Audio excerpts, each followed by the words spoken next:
Suzuki Ciaz 1.4 puts out 70 kilowatts, which is a nice output for a smaller engine car, and it's a fairly light car as well, although very, very spacious. At around 200,000 Rand, I believe this is very good value for money. There is the base model at 80,000. The extra 20,000 buys you quite a lot of extras and luxuries. That's the difference. If you take a look inside immediately, you can see full leather trim, which obviously is one item that is quite a big extra as well. You've got your multifunction steering wheel, as you do have on most cars these days, and then a center console as well.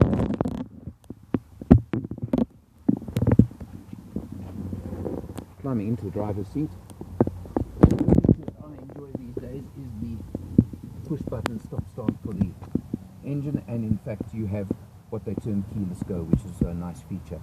If you go to the driver's armrest, the door handle, you'll see electric windows all around with full auto for the driver's side window, and an item of a little bit of contention in my book over here. That is to lock and unlock the doors.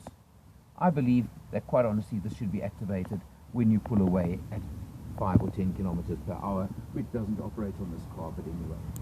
You come inside over here, you'll see the infotainment system, which has full Bluetooth functionality, USB, etc. And in fact, a very, very neat touch to this car is you lift up that flap and you'll see in the center, down near the bottom, a very, very neat closable area with USB port, auxiliary, and a 12-volt output point as well. And as I said, you can close it big enough to keep a cell phone or something like that inside, which I think is very, very nice.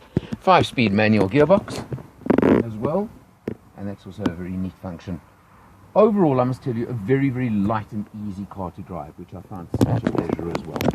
Getting out of the front here, let's take a look at it. And as always, my personal sit behind self-test. Really plenty of space in the back seat. Lots of headroom for the hat as always, which is important to me. Got, in fact, a very nice extra 12-volt outlet at the back as well, which is a very nice feature, so the kids can always use that to charge, and an aircon outlet for the back as well, so that is very, very neat as well. Then, coming round to the boot over here, for a smaller car, a more than adequate boot. Have a look at that. Really a nice size boot, which I think is very, very important, and a full-size spare wheel. Let me tell you something that's very important, and came to my notice recently, the value of a full-size spare wheel. Overall, as I mentioned, at 200,000 Rand, give or take, I think this is very good value for money. Didn't measure the fuel consumption, but I can tell you that in 500 kilometers, just under 500 kilometers of motoring, haven't even used 3/4 of a tank, which means it is a very, very light car. The quoted fuel figure is 6.6 liters per 100. You may not get that in town driving, but I think you'll probably average around 8 liters per 100 kilometer figure overall.